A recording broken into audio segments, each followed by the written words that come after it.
coisa.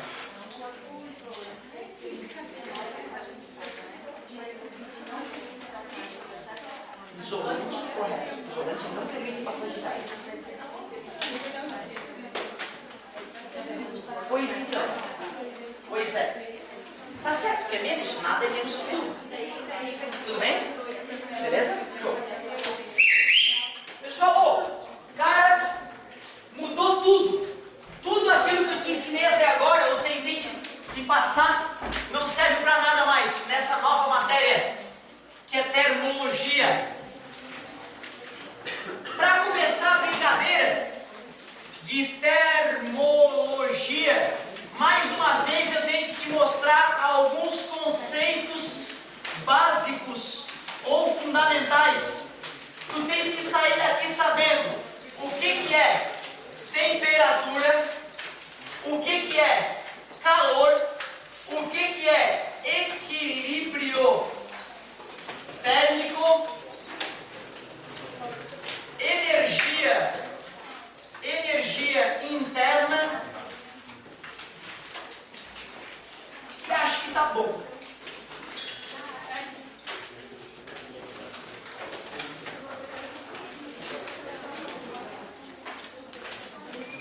Alguém pode me lembrar o que temperatura mede mesmo? Legal! O grau de agitação das moléculas ou dos átomos, né? Já que as moléculas são feitas de átomos. E aí eu me lembro da primeira aula, onde eu imitei um átomo de hidrogênio frio, e depois esquentando, É isso, cara. Na verdade a matéria está toda hora vibrando. A coisa mais parada que tu vai ver na tua vida está parada, não está? Na verdade ele dentro é um movimento constante, a matéria é vibrante. E medir a temperatura é medir o grau de vibração ou o grau de agitação das moléculas.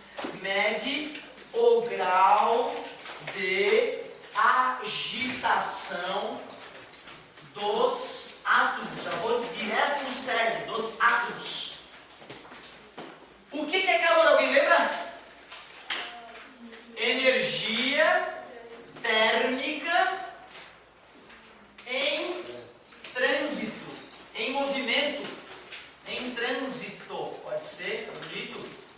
Agora, não se esqueçam, hein? O calor flui sempre do corpo de maior temperatura para o corpo de menor temperatura. Flui do corpo de menor temperatura para o corpo de maior temperatura. Flui do que é isso? Que absurdo!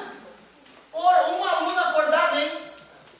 Flui do corpo de maior temperatura para o corpo. Pô, cara, tu tomou café hoje de manhã, sobrou café na xícara, tu voltou, tava mais quente ainda. Tomasse cerveja no domingo, sobrou um copo gelado.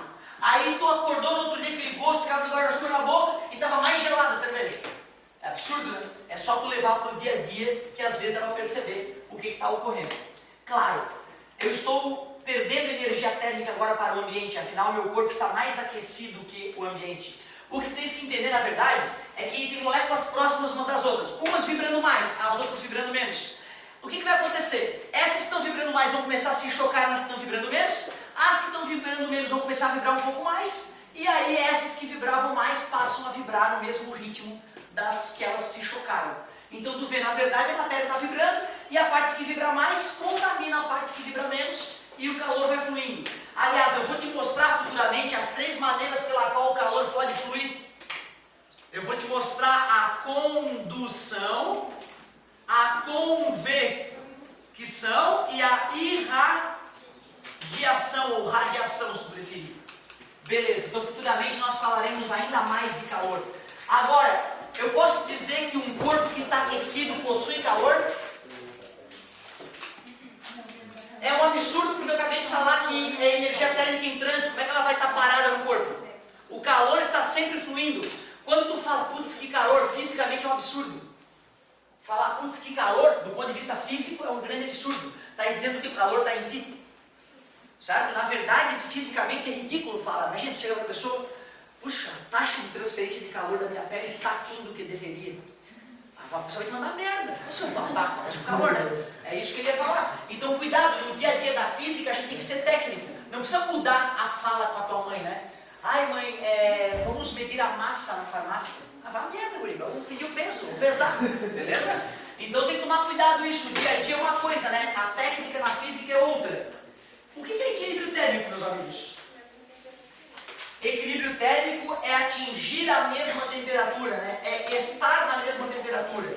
Disse quando dois ou mais corpos atingem a mesma temperatura. É isso que é estar em equilíbrio térmico. E o que será essa tal de energia interna?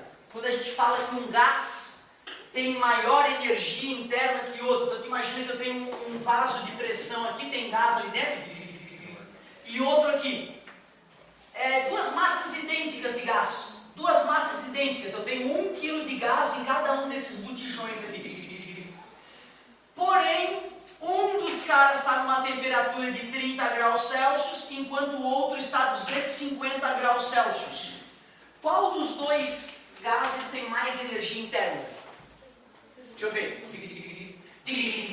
Oh, com certeza, os caras que estão mais aquecidos estão mais vibrantes, têm mais energia cinética, as moléculas, e na verdade a energia interna é a energia cinética das moléculas que compõem o cara. Energia interna, então, está relacionada com a energia cinética das moléculas.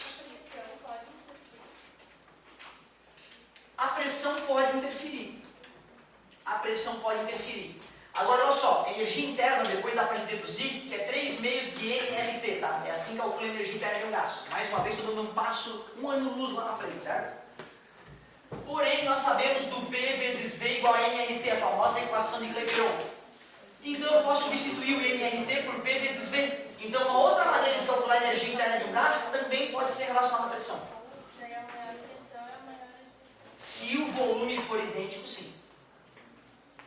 Beleza. Energia cinética das moléculas que compõem o corpo. Pô, tu vê, né, cara, olhando por esse aspecto, energia interna, a palavra interna é honesta, né? Porque está dentro do corpo, é a própria energia cinética das moléculas que compõem o corpo. Então, energia interna é um nome honesto. E a lei zero? A lei zero da termologia. Alguém lembra o que é? Pior é que existe, né? A gente nunca conseguiu atingir. No laboratório. Se eu não me engano, as últimas tentativas, a gente em laboratório chegou aí, ó, 1, 2, 3, 4, 5, 6, 7, acho que 8 zeros. Em laboratório a gente nunca conseguiu atingir o zero absoluto, mas dá para perceber que existe a ideia, que a ideia é correta. A ideia do zero absoluto é correta. Então a lei zero não é isso. A lei zero é uma lei tão idiota, mas tão idiota que dá raiva. Quer ver? Peguei um termômetro e medi a temperatura disso e disso. E descobri que estava em equilíbrio térmico. Beleza? Deixei esse cara aqui no isopor perfeito, então a temperatura vai continuar igual. Aí eu peguei esse cara e esse aqui e medi a temperatura dos dois. E descobri que eles estavam em equilíbrio térmico. O que eu posso afirmar desse com aquele cara lá? Como é que tu sabe se eu nunca medi? É idiota, né? Isso é que é a lei zero. A lei zero da termologia diz que se A está em equilíbrio térmico com B, e se B está em equilíbrio térmico com C, podemos concluir que A e C também estão. Professor, por que um babaca escreveria uma lei dessa? Para distinguir ciência de ocultismo, para distinguir astrologia de astronomia, alopatia de homeopatia. Quando tu quer ser cientista e correto, tu tem que anotar cada detalhe, cada regra, mesmo as mais idiotas. Certo? A galera que não usa ciência, não usa porque quando vai usar, falha a teoria na qual ele acredita.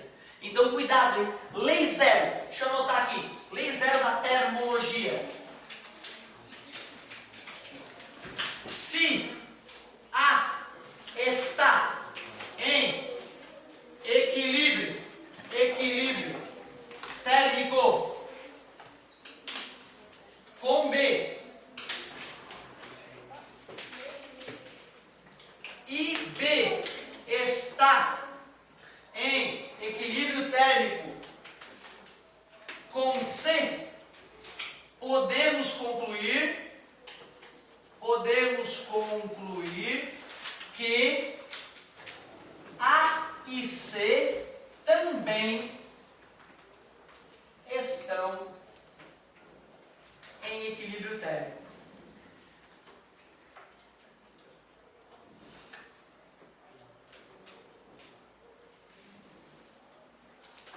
Bem pequenininho para ninguém enxergar.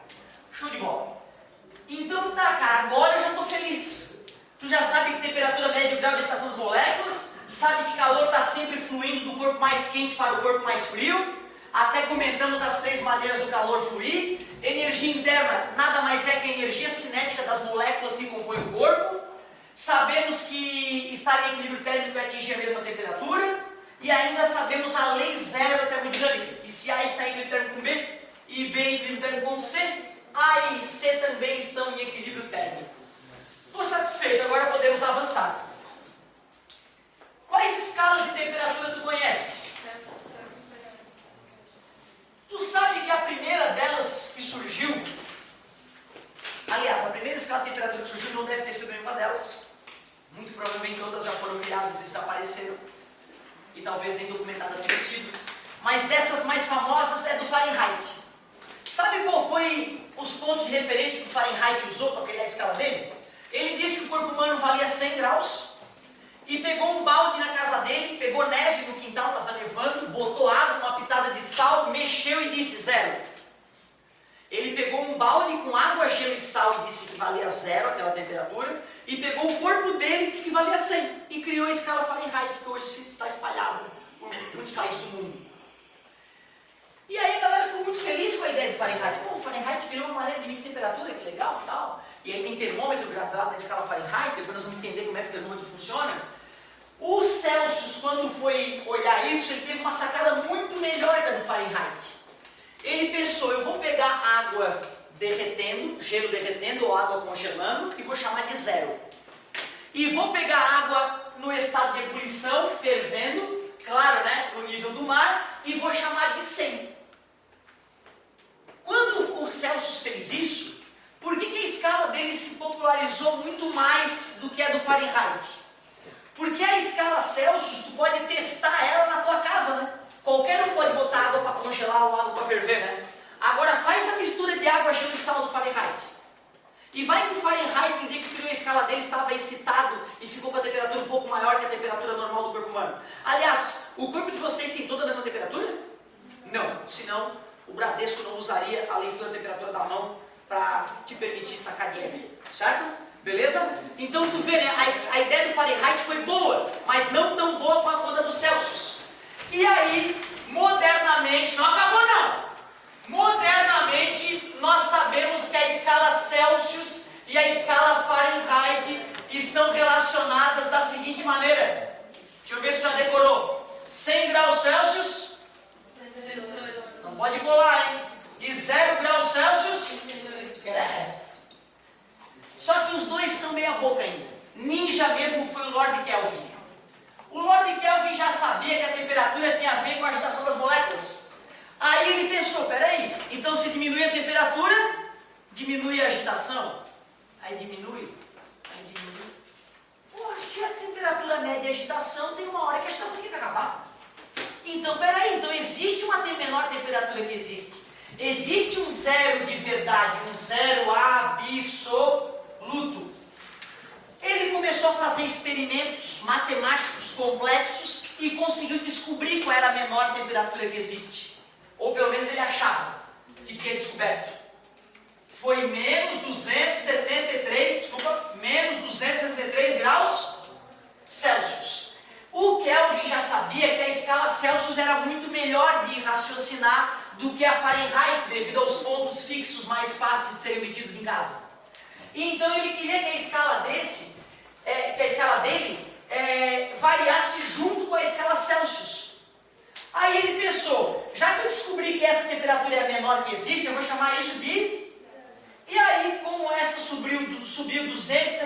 unidades, eu vou fazer a linha subir 273 unidades. Por isso que o 0 Celsius é 273 Kelvin. Ele fez isso de caso pensado.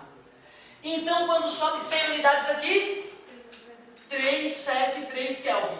Tu podes entender que isso aqui são três termômetros idênticos, ó. Tá vendo? Termômetro de bulbo. São idênticos esses termômetros. Idênticos. Só que um está com a escala impressa em Celsius, outro em Fahrenheit, outro em...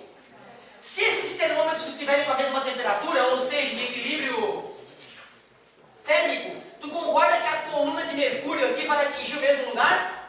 Temperatura em Celsius, temperatura em Fahrenheit, temperatura em... Usando o teorema de Thales, eu posso dizer que esse tamanho, que é TC menos 0, dividido por esse tamanho todo, que é 100 menos 0, é igual nos outros termômetros também, né? Concorda comigo?